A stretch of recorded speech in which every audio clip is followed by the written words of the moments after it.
Assalamualaikum. Kembali dengan channel Fir Dokumentari. Pernahkah Anda mengalami momen genting saat syalat, lagi kusyuk-kusyuknya berdiri, rukuk, dan sujud, tiba-tiba muncul keraguan. Tadi sujudnya sudah 2 kali atau baru sekali ya? Atau, saya sudah sampai rakaat ketiga, atau masih kedua? Keraguan ini seringkali bikin panik, membuat ibadah terasa tidak sempurna. Tenang, jangan panik. Dalam Islam, Allah Subhanahu wa Ta'ala telah menyediakan mekanisme perbaikan yang luar biasa bagi hambanya yang pelupa. Di episode kali ini, kita akan membahas tuntas 3 sujud spesial di luar syalat fardu yang punya fungsi ganda, sebagai penyelamat ibadah kita, dan sebagai pengungkap rasa syukur tertinggi kita. Yang pertama, mari kita bahas tentang tombol reset dalam syalat, yaitu sujud sahwi. Sahwi secara harfiah berarti lupa. Sujud ini adalah solusi elegan yang ditawarkan syariat ketika kita lalai atau ragu dalam syalat. Misalnya lupa jumlah rakaat, lupa tasyahud awal, atau melakukan kelebihan gerakan. Fungsinya sangat vital, yaitu menambal kekurangan yang terjadi dalam syalat tersebut. Dengan melaksanakan sujud sahwi, ibadah kita yang tadinya berpotensi batal atau kurang sempurna, bisa kembali sah di mata Allah. Pesan moralnya sangat mendalam.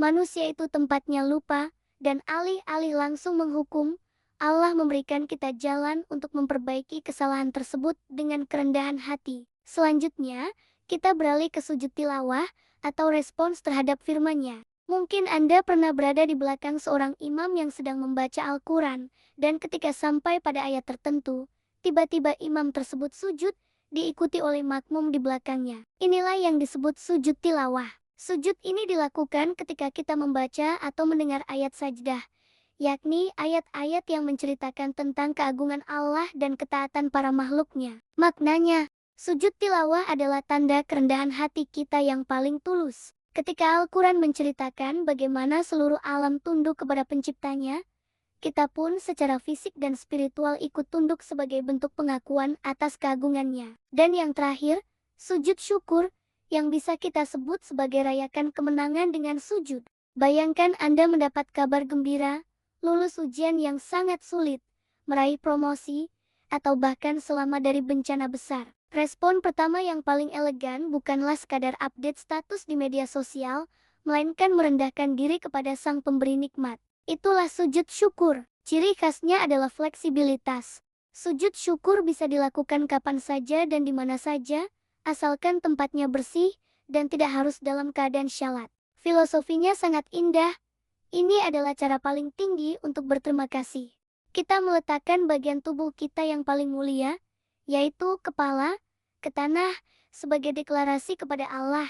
Ya Allah, semua nikmat ini datangnya dari-Mu, dan saya mengakui bahwa saya adalah hamba yang lemah tanpa pertolongan-Mu. Ketiga sujud ini, sujud sahwi, sujud tilawah, dan sujud syukur, mengajarkan kita 3 pelajaran utama: kejujuran untuk mengakui kesalahan, ketaatan untuk merespons firman ilahi, dan kerendahan hati untuk selalu bersyukur. Orang yang terbiasa bersujud secara otomatis akan dijauhkan dari sifat sombong, karena dia sadar betul, sehebat apapun pencapaiannya, di atas langit masih ada pencipta langit.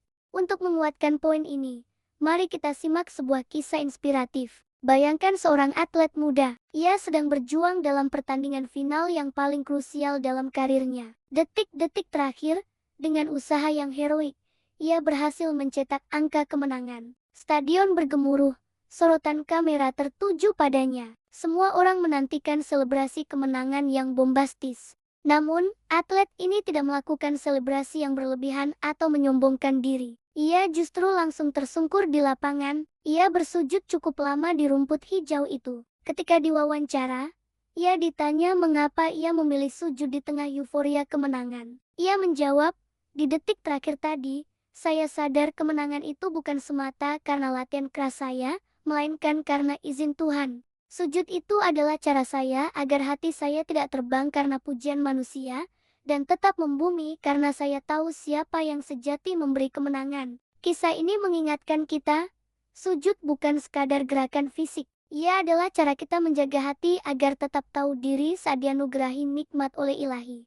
Ingatlah selalu pepatah ini, keep your head low, keep your heart high. Sujud adalah posisi terdekat seorang hamba dengan Tuhannya. Jadi, jangan pernah ragu untuk bersujud, baik saat Anda salah dan perlu perbaikan, saat Anda takjub mendengar firman-Nya, maupun saat Anda dilimpahi kebahagiaan. Selamat mempraktikkan jurus ketenangan ini dalam hidup Anda. Terima kasih sudah menonton, jangan lupa subscribe. Wassalamualaikum warahmatullahi wabarakatuh.